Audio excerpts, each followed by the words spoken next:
जूना अखाड़ा विश्व का सबसे बड़ा अखाड़ा है। 12 अक्टूबर से ही हमारा महाकुंभ प्रारंभ हो जाएगा। संसार से दूर और भगवान से युक्त होकर नागा साधु आते हैं।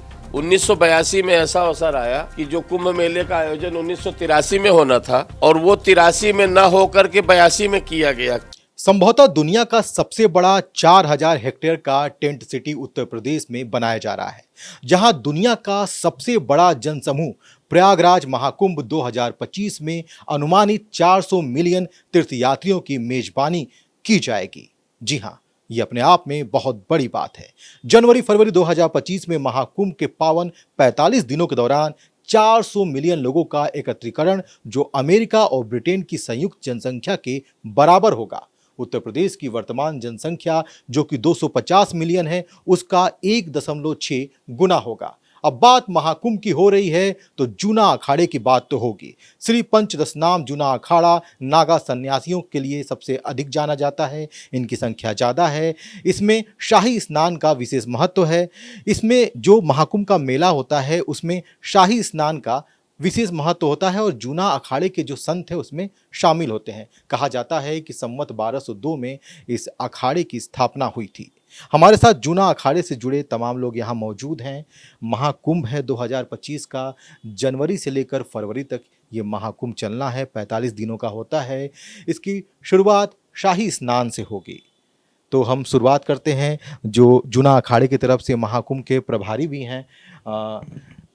जिस तरह से जो महाकुंभ की तैयारियां चल रही हैं उसमें जूना अखाड़े का क्या महत्वपूर्ण जो है रोल होने वाला है? जूना अखाड़ा विश्व का सबसे बड़ा अखाड़ा है, इसलिए महाकुंभ की तैयारियों में जूना अखाड़ा पूरी अपनी ओर से अग्रसर है। 12 अक्टूबर से ही हमारा महाकुंभ प्रारंभ हो जाएगा। हमारा जितना रमता पंच है, जितना नागा साधु हैं, जितने मठाधीश है, कुटीचर है, सभी लोग अपने अपने स्थानों से प्रयागराज के लिए प्रस्थान करेंगे और 12 अक्टूबर को वहाँ पर पहुँच जाएंगे। 14 अक्टूबर तक, 12 से 14 अक्टूबर जभी से हमारे लिए कुंभ की शुरुआत हो जाएगी। कल ही अखाड़ा परिषद की बैठक हुई थी जिसमें हमारे मुख्य संरक्षक श्रीमंत हरिगिर जी महाराज, जो कि अखिल भारतीय अखाड़ा परिषद के महामंत्री भी है, उन्होंने प्लास्टिक मुक्त कुंभ का नारा दिया है। प्लास्टिक मुक्त पर्यावरण युक्त कुंभ का नारा दिया है। तो सभी तीर्थयात्रियों से और प्रशासन से भी उन्होंने अनुरोध किया है कि बिल्कुल प्लास्टिक बंद करा जाए और प्लास्टिक के बिना ही कुंभ का आयोजन करा जाए। सरकार महाकुंभ को लेकर गंभीर है और महाकुंभ को लेकर जिस तरह की तैयारियां हो रही हैं, तमाम लोग संत हमारे साथ मौजूद हैं। हम सभी से एक एक करके बात करेंगे कि महाकुंभ की तैयारियों को लेकर जिस तरह से सरकार गंभीर भी है, तो किस तरह की तैयारियां सरकार करती है? बहुत सारे लोग आते हैं, इतने लोग आते हैं कि ब्रिटेन की जनसंख्या भी कम पड़ जाए। 45 दिनों में कम से कम इतने तीर्थयात्री मेले में आएंगे जितना कि 2-3 यूरोपीय देशों की जनसंख्या होती है। इनको मैनेज करना प्रशासन पूरी तन्मयता के साथ, अखाड़ों के सहयोग के साथ अपना कार्य करता है। कभी भी महाकुंभ में कोई ऐसी दुर्घटना नहीं हुई है, आगे भी नहीं होगी। गंगा माई का साथ हमेशा रहा है। इस बार भी प्रशासन और अखाड़ों के सहयोग से बढ़िया दिव्य कुंभ महाकुंभ संपन्न होगा। जूना अखाड़े के बारे में कहा जाता है कि यहाँ के नियम बहुत सख्त हैं और जूना अखाड़े में नागा संत होते हैं। जूना अखाड़े का कुछ इतिहास हमें बताइए। जूना अखाड़ा विश्व का सबसे प्राचीन अखाड़ा है। संवत 1200 के आसपास इसकी स्थापना मानी जाती है। नागा सन्यासियों का एक समूह है। इसका सदस्य बनने के लिए नागा साधु होना बहुत ज़रूरी है। गृहस्थ जीवन से नागा साधु का कोई ताल्लुकात नहीं रहता है। घर परिवार सब छोड़ के आदमी विरक्त होके सिर्फ सनातन की सेवा में जो अर्पण होता है, तन जिसने शादी भी नहीं करी होती है, उसी को नागा सन्यासी माना जाता है। संसार से दूर और भगवान से युक्त होकर नागा साधु आते हैं। तो जूना अखाड़े का महत्व अपने आप में है, क्योंकि सभी नागाएं देश सेवा के लिए भी जूना अखाड़े ने पहले बहुत बलिदान दिए हैं।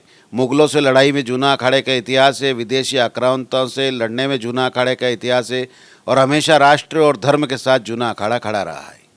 राष्ट्र और धर्म के साथ जूना अखाड़ा खड़ा रहा है। कहा जाता है कि महाकुंभ का जब आयोजन होता है उसमें जो लोग आते हैं, प्रयागराज में संगम में जाते हैं, स्नान करते हैं।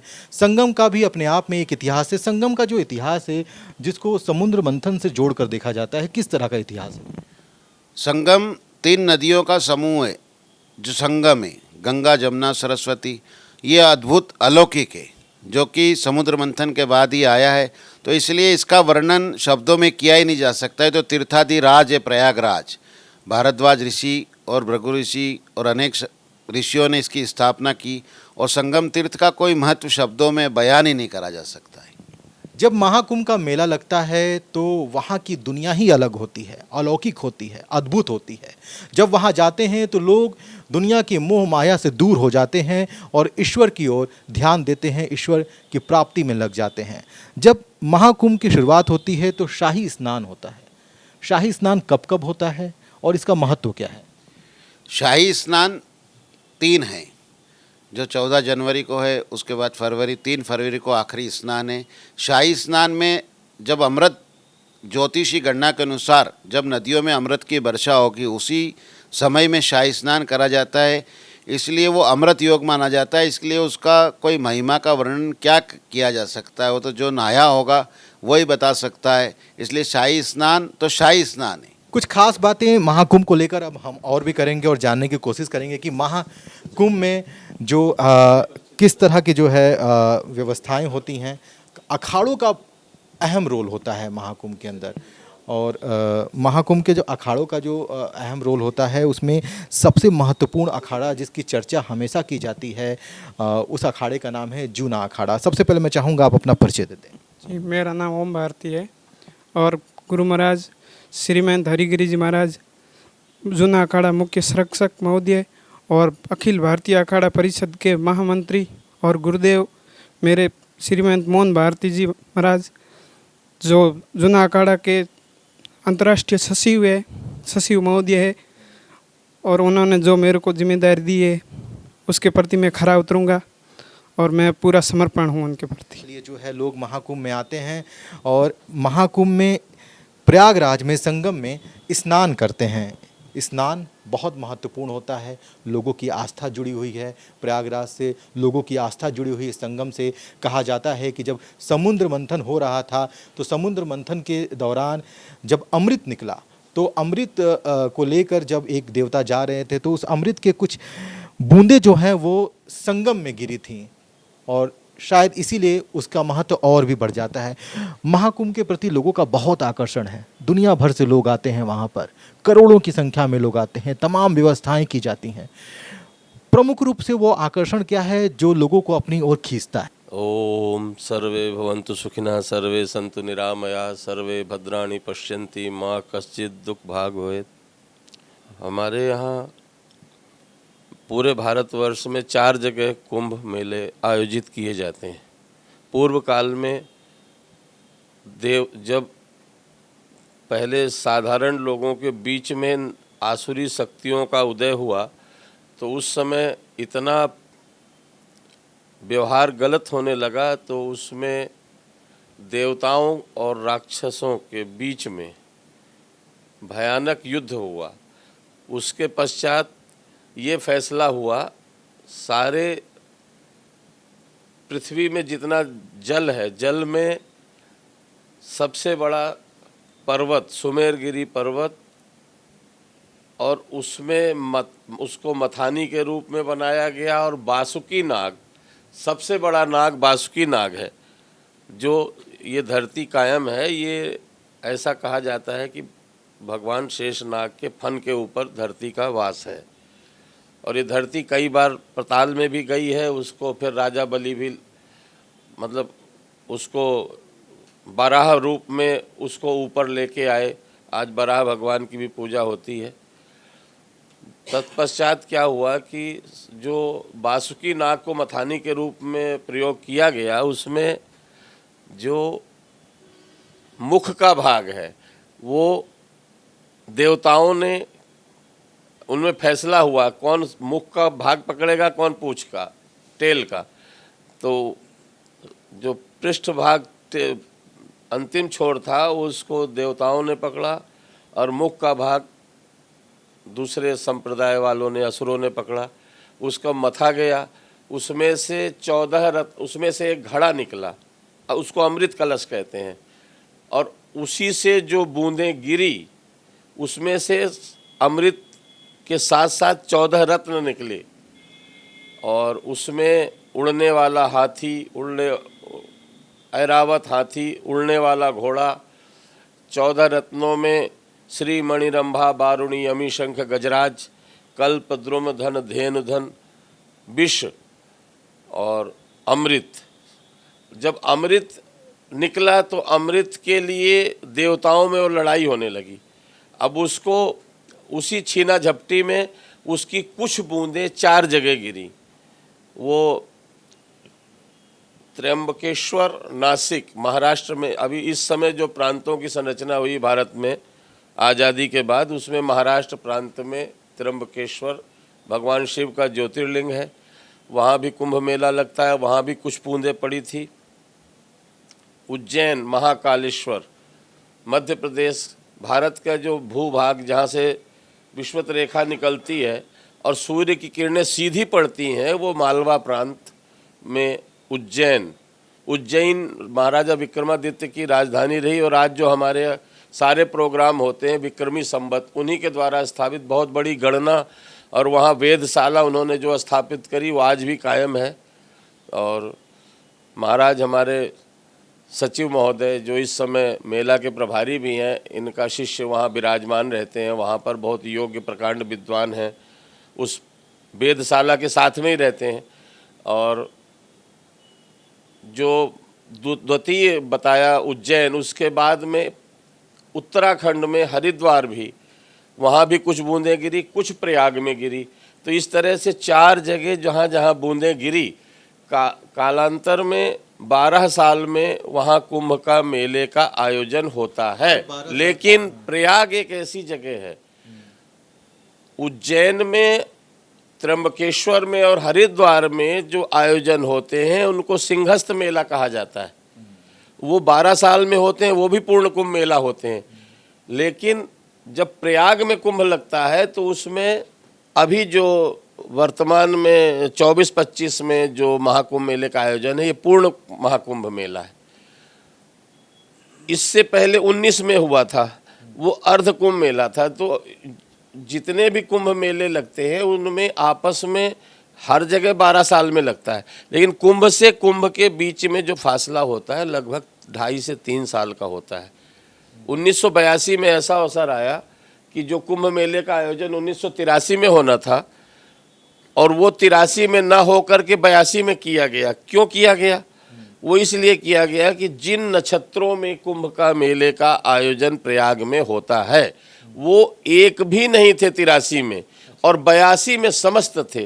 तो उसको 1 साल पहले, पूर्व यानी बिफोर कह लीजिए, वो आयोजन किया गया 1982 में। इसी तरह से, इसी तरीके से जो कुंभ का मेला अभी जो विगत कुंभ गया है कोरोना काल में हरिद्वार में, उसका आयोजन 1 साल पूर्व हुआ कोरोना काल में। उस समय वही नक्षत्र थे, 22 में नहीं थे, वो 21 में आयोजन हुआ। किंतु अभी जो फासला था ये 4 साल का हो गया। ये 1982 में भी 4 साल का हुआ था, 86 में हरिद्वार का कुंभ हुआ, अभी 21 में हरिद्वार का कुंभ हुआ, अभी प्रयाग में महाकुंभ है वो 25 में है। 4 साल का उसमें भी फासला हो गया। क्यों कि अभी इस समय बहुत अच्छा नक्षत्र है और ये बहुत दिनों बाद ये ऐसे समय में हो रहा है, क्योंकि ये जो संक्रांति है प्रयाग में माघ का महत्व है। माघ मकर गति रवि जब होई, तीरथ पति आवहि सब कोई, देव धनुज किन्नर नर श्रेणी, सादर मज्जहि सकल त्रिवेणी, 1 मास रुक मकर नहाही, सादर पुण्य निज आश्रम गृह जाही। देव धनुज नर किन्नर, सबसे पहले देव, धनुज, नर में आदमी, और इनसे सबसे उच्च श्रेणी होती किन्नरों की, वो सब वहाँ आते हैं। कहा जाता है कि सारे संपूर्ण पृथ्वी में सभी तीर्थ का राजा स तीर्थ राजो जयति प्रयागः, सभी तीर्थों के राजा प्रयागराज हैं। और प्रयागराज के गुरु पुष्कर राज हैं, जो राजस्थान में अभी वर्तमान व्यवस्था में अजमेर जिले में पड़ता है, वो इनके गुरु हैं। और ये एक तरह से राजा है, लेकिन राजाओं के भी गुरु होते हैं। तो वो कहाँ है? पुष्कर राज है। वहाँ ब्रह्मा जी का मंदिर है, संपूर्ण पृथ्वी में एक ही मंदिर है। अभी बनावटी के लिए और भी कहीं ब्रह्मा जी का बना दिया, उधर खेड़ा क्या नाम, एकमात्र जो है पूरे विश्व में कहा जाता है कि एक ही ब्रह्मा जी का मंदिर है, वो पुष्कर में है। और सबसे बड़ी बात यह है कि सनातन धर्म में नक्षत्रों का बहुत महत्व है। नक्षत्र के अनुसार ही सारे शुभ कार्य किए जाते हैं। कुछ विशेष चीज़ों पर ध्यान देने की आवश्यकता है। महाकुंभ क्यों इतना प्रचलित है, क्यों लोगों का आकर्षण उसमें होता है, क्यों दूर दूर से श्रद्धालु वहाँ पहुँचते हैं, प्रयागराज पहुँचते हैं, संगम में स्नान करते हैं। महाकुंभ के इस विशेष महत्व पर 2 लाइनें मैं चाहूँगा आप बताएं कि क्या विशेष महत्व है, क्या ऐसी योजनाएं, ऐसे आयोजन होते हैं वहाँ पर जो आकर्षण का मुख्य केंद्र बनता है। महाकुंभ में सबसे बड़ा लोगों की श्रद्धा का विषय होता है जो कंदराओं में अखाड़ों के नागा साधुओं का दर्शन। जीवन में जिसने अपनी इंद्रियों पर विजय प्राप्त कर लिया, शरीर के रूप में उस आदमी का दर्शन कुंभ मेले का सबसे बड़ा आकर्षण होता है। शाही स्नान में उन्हीं नागा साधुओं के बीच में देवता भी आते हैं, ऋषि भी आते हैं, उन्हीं का दर्शन सबसे बड़ा आकर्षण और श्रद्धा का केंद्र माना गया है। संत और साधु समाज ही समाज का सुधारक होता है। इनसे बहुत कुछ सीखने को मिलता है। तो 2025 में जनवरी से लेकर फरवरी तक 45 दिनों के लिए महाकुंभ का आयोजन प्रयागराज में होने जा रहा है, जो अपने आप में एक अद्भुत संयोग है। लखनऊ से वीडियो जर्नलिस्ट सऊद अंसारी के साथ मैं अभिनेंद्र।